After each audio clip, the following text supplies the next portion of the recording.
The cabin filter is located on the passenger side of the vehicle, behind the glove box.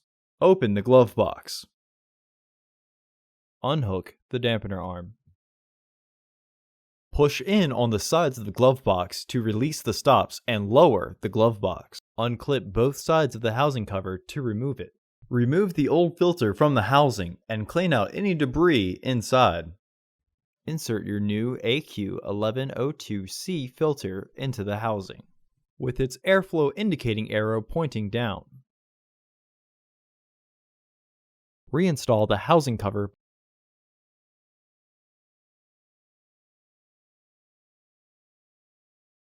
Reinstall the glove box assembly.